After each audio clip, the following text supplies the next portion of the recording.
Hey, what's going on, everyone? How you guys doing? Matt Jarbo here, 3 Buck Theater. Welcome to the end of 2020. Finally, the pain is almost over, kind of, maybe.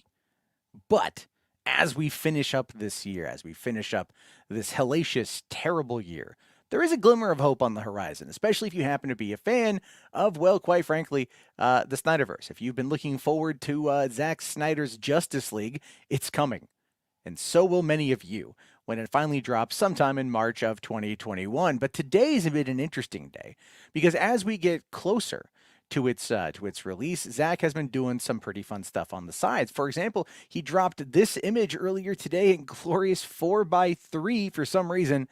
That's his jam. Cool beans. Just a shot of Diana looking very stylistic, very posed, very Wonder Woman-esque, if you will. And then this badass shot of Wonder Woman fighting Steppenwolf. This image in and of itself is more cool than practically any of the visuals we got in Wonder Woman 84, which is one of the reasons why I do think that this is going to blow up the internet when it finally comes out in just a couple months away. But as we find ourselves waiting for this next bit, we are going to be seeing some pushback, which is why I wanted to talk a little bit about why the Snyderverse is important. And there's an article here that popped up on bleedingcool.com written by the EIC. And she says, Zack Snyder's Justice League, why restore the Snyderverse is a bad idea. Now, I like to push back on these kind of articles because I feel that ultimately they're exceptionally poorly thought out. They're exceptionally misinformed, ill-informed, ill-advised, really, with how the fan base is looking at these things. So let's take a quick look here just to see what Caitlin Booth is saying. She says, the moment that Justice League was released in theaters in 2017, people were talking about how the movie felt like something stitched together in post-production. Because it was. Not so much in post-production and reshoots and everything else. Director Zack Snyder had to walk away in the middle of the production due to an absolute tragedy in the family, and Warner Brothers brought on Joss Whedon to finish the movie. In just comparing the trailer footage to the final theatrical release, it became apparent that Whedon changed a lot with his reshoots and in post-production. Before the final weekend of the movie was even over, Release the Snyder Cut movement had sprung up. For the next 2.5 years, fans of Snyder petitioned Warner Brothers to release what they thought was mostly complete or a complete cut of the Snyder Cut, or Snyder's vision of the movie. It wasn't until May of this year that Snyder announced that HBO Max would be giving him the platform to share his cut of Justice League. And so Zack Snyder's Justice League was born. Okay, right? I mean, yeah, that's pretty accurate. You know, people didn't really care for Justice League. Warner Brothers itself largely wrote off everything. I mean, if you ever really pay attention to what they actually did leading up to the events of this movie, we know that they wrote off a lot of it. We know that they wrote off a great deal about this particular project, and so they just wanted to see if it would do well and warrant the sequels. And no, they put in a lot of money and it just kind of failed. And a lot of it had to do with, well, as we've learned, Zack Snyder and, of course, Jeff Johns and John Berg and a bunch of other people. So this is where we find ourselves right now, talking about the Snyder Cut hashtag and the fandom. She goes on to say here that those 2.5 years were met with many ups and many downs. While there were plenty of good people in the fandom that did lots of good things, like raising hundreds of thousands, not thousands of dollars, Caitlin, hundreds of thousands, 500,000. Caitlin, what are you doing? If you're going to freaking do your research, if you're going to say that the Snyder Cut has done good, at least mention thousands of dollars, hundreds of thousands of dollars in the name of Amber Snyder, Zack's daughter, who did tragically take her own life. But there were lots of bad eggs in there too, right? You gotta love it, right? So one sentence, really, on just and minimizing it. One sentence and minimizing how much money was raised. They go on to talk about the bad eggs, right? That the fandom as a whole has yet to come to terms with, really, because as far as I know, those people, they get kind of excised pretty quick. A lot of people in the Snyder Cut fan base, they don't put up a shit. Now, with the release of Zack Snyder's Justice League imminent, those who were harassed by the fandom's bad side wondered what might come. What is this, like, therapy session? Oh, those who were harassed by the Snyder Cut fan movement, they don't know what's going to happen next. Oh, my goodness. Oh, my God. Considering the fact that so many people have outright defamed the Snyder fandom, that they have attacked it, that they have criticized, belittled, mocked these fans for years now, and then you're writing a piece about them potentially having post traumatic stress disorder as a result of this movie coming out. I mean, listen, I'm not trying to sit there and argue with your intentions. I just think you're ill informed, Caitlin. I think this is an ill informed article, and I think you understand that it's ill informed. All right. Anyway, a few days ago, the New York Times released a long piece on DC President Films' Walter Hamada. In the piece, we learned that Zack Snyder's Justice League budget had jumped from 30 million to 70 million. It was always 70 million. The 30 million was just a rough estimate. And even 70 million for a while was just a rough estimate, but still. Then she goes on to say, which is only 10 million less than Birds of Prey, which came out earlier this year. And yeah, Birds of Prey was not a good movie. Just, it wasn't. That and Wonder Woman 84 were just not good films. Not saying that they were terrible films, they weren't good movies. I have no desire to go back and rewatch any of those films. But Shazam and Aquaman and Man of Steel and BVS Ultimate and the first Wonder Woman and Suicide Squad, yeah, I'll rewatch those any day of the week. But these films that have come out under Hamada have not been very good.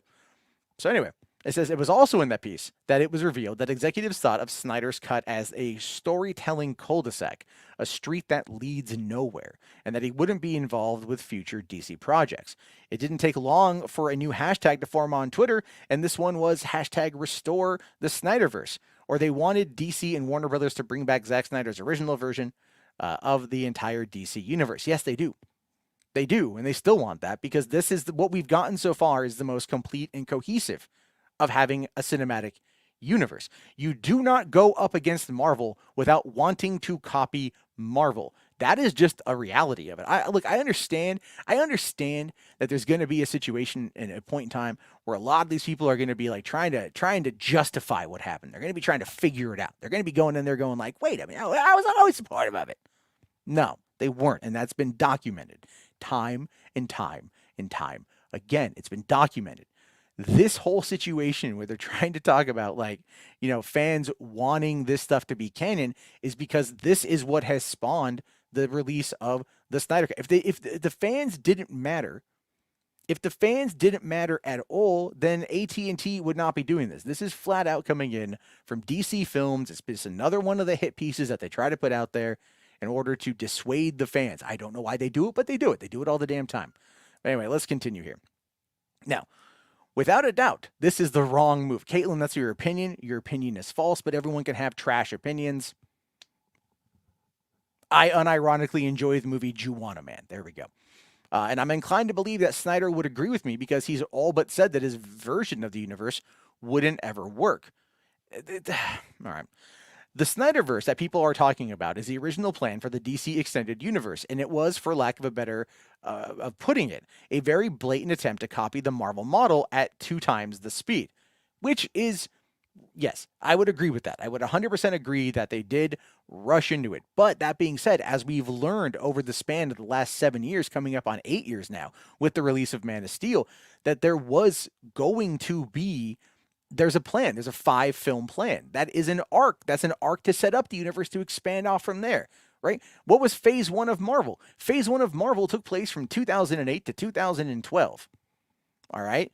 Like, if we go from 2013 to 2017's release of Justice League, that's only falling short by just 1 year. Yeah, not everyone got their own movie, so to speak. But as we've also learned from Marvel, you don't always have to have origin films for your characters. People who know the origins of these characters just want to see them dive into the action. We as a collective, as a movie-watching, comic book movie-loving collective, are kind of tired of origin films. We don't need them anymore, which is why, like, The Batman being set 2 years into him being Batman is fascinating. It's not an origin story. It's diving right into it. I think that's going to be pretty good. And I think this is ridiculous. Anyway, let's go on here. She says, Snyder said in his version of the DC universe wasn't ever going to fit into that model, and by asking for a Snyderverse, you were asking for DC and Warner Brothers to bring that blatant copy of the Marvel universe that wasn't working. Again, you don't know anything that you're talking about. It wasn't working because of the powers that be at Warner Brothers. They wanted to fast track this. They didn't want to take their time telling these stories, long movies, complex characters, human emotions, human situations. They wanted none of it because they wanted to race to the box office in order for the case of executives at Warner Brothers and the release of the Snyder or of Justice League to get that bonus check. This is so stupid. This is so stupid. All right, anyway. Not only is it asking DC and Warner Brothers to bring back something that wasn't working, but it's also asking them to be less interesting and less original by doing so. It was never a good idea for DC and Warner Brothers to try and copy the Marvel model at 2 times the speed, which they didn't. If we're looking at the release of these films, they didn't really. Yes, they tried to shoehorn a little bit here and there, but at the same time, they could have set up the world, which they did. BVS introduced us to Batman and Wonder Woman in the same movie, and it's an excellent film. So they can do it if done right. And Zack did it right ultimately, but it was the powers that be at Warner Brothers that were afraid of that. And you are putting all of this on Zack and not the people behind the curtain. This is infuriating to read because there's nothing about this that makes any sense. This person clearly doesn't have her information, and she's trying to shoehorn an argument based upon an arbitrary line in an interview. Anyway, sorry. Okay. It wasn't working. And that's why they're staging a soft reboot with the upcoming The Flash movie. They needed to do their own thing, and it looked like they were on their way to doing that. With the release of Joker and Crisis on Infinite Earths crossover on the CW earlier this year, Warner Bros. And DC have confirmed the multiverse. This opens up so many more interesting opportunities for storytelling. It means that there can be multiple versions of Batman running around, which is what they're already planning on doing. They don't have to get bogged down with following continuity. I love that she's like, it has to get bogged down by continuity. You don't get bogged down by continuity, man. Because cohesive storytelling, it doesn't matter. I bet you she really liked the cohesive storytelling in Wonder Woman 84. My God, this reads like a freaking pro Hamada, pro Emmerich, pro Johns, pro Whedon piece. My goodness. I'm pretty sure if we dove into Caitlin's past, we could probably find a lot of pro Whedon commentary. It feels like that to me. This really does. Anyway, she ends up here by saying they can't just let their creatives make the movies they want to make and wave away the details, or they can just let their creatives make the movies they want to make and wave away the details as an alternate Earth. Here's the thing with that, though. People don't want that. That's the reality of it. People don't actually want that. People want there to be a cohesive universe. They want there to be a cohesive set of storytelling skills. They want there to be more with these characters interacting together in a much larger fleshed out world. And that ultimately was what Snyder was building to. He was setting up the initial arc in order to be able to then branch outward. Warner's got cold feet as per usual. That part doesn't change, but still, Caitlin, you gotta write this article because I don't know why. However, Ray Fisher, Mr. Cyborg himself, made a great post on Twitter today about this, saying what the fans say is canon is canon. Hashtag restore the Snyderverse. Now, Ray Fisher did come out yesterday and get into it with a lot of people over the fact that he said he is not going to be working or associating with projects that Walter Hamada will be a part of. And that whole thing in and of itself is a massive, massive situation. I don't quite know. What we're going to see out of that, it's going to get pretty crazy as time goes on. But still, right now, he's saying it, right? He's the one pushing for it. And I think that, look, when it comes to the Snyderverse, this is what fans want. Fans want Affleck as Batman. They want a Wonder Woman sequel that fits into the continuity. They want the Flash to fit into the continuity. They want more Aquaman. They want more Cyborg. They want Martian Manhunter. They want all of these characters that are in this world that Snyder is establishing. They want Joker. They want more Harley Quinn, but they want it to fit in and they want it to make sense the way Marvel does it. Because Marvel has set the bar. They've set the standard, and this is what the audience wants. By coming out, Caitlin, and making these claims, I think you just do yourself an absolute disservice. You do. You do yourself a disservice because at this point, you might as well just be arguing, I don't like cohesive storytelling. Like, the Harry Potter books, man. Like, the first one was good, but after that, I mean, like, I could kind of figure out what happened by the end of it. I mean, they could have done number 2, could have gone to a whole nother different dimension, right? Or they could have gone to Ireland school for witchcraft and wizardry, whatever it's going to be called. Potato, potato, Guinness potato, could be whatever. I don't care about cohesive storytelling.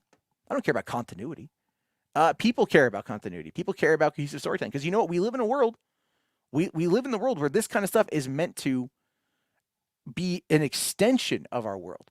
It's meant to be an extension of ultimately who we are, and it's meant to inspire us. And part of that comes with actually wanting to have characters that face challenges, that go up, that go down, that live, that learn, that breathe. This is one of the reasons why a lot of people really, really, really loved the Marvel Universe, because the Marvel Universe allows these characters to grow. If Caitlin had her way every single year, there'd be a new Batman. There'd be a new Superman. There'd be a new Aquaman, a new Wonder Woman. We wouldn't have the same actors playing these roles. We wouldn't fall in love with them. So she's more or less completely crapping on Hugh Jackman playing Wolverine for 17 years. She's crapping on Iron Man, Robert Downey Jr. playing him for 11 years. I mean, she might as well at this point just destroy everything she knows and everything she loves, because who cares about continuity? The Snyderverse is important simply because, as we think about this from a narrative perspective, from a fan base perspective, fans want cohesive, long-form storytelling. If this is viewed as a run, as an individual comics run, then they want the run to last a long time. People are loving long-form, explanatory narrative content. Television shows do this excellently, and if the Snyderverse lives on as a TV series, I'm all for it. The reason why is because Zack himself works better in the long form. Fine, have your Matt Reeves Batman go to theater. I can come home and watch 6 episodes of Justice League, which should be maybe Justice League 2 or Justice League 3 or the Ben Affleck thing. I can watch them at home. As much as I want to watch them in theaters, I'll take it where I can get it, and I'll spend my money where I can as well. But to argue that Warner's is going backwards by establishing the Snyderverse is entirely ridiculous, when she also talks about how the multiverse is a good idea. Like, we can have ours, I guess they can have theirs. I personally think it's stupid. I don't like the idea of a multiverse. I think establish this one and then go from there and get rid of the CW shows because they're god awful. But anyway, I just wanted to talk about that one there. I want to hear your guys' thoughts about this, your guys' opinions. Again, it is the end of the year, the end of the beginning of a new decade, if you will, really. I think it starts on 2021. I don't know. It's the end of the year. Let's end this thing. Let's have a good time. What are your thoughts? Let me know down in the comment section. I'll talk to you guys all later. Have yourself a great day, and peace the hell out.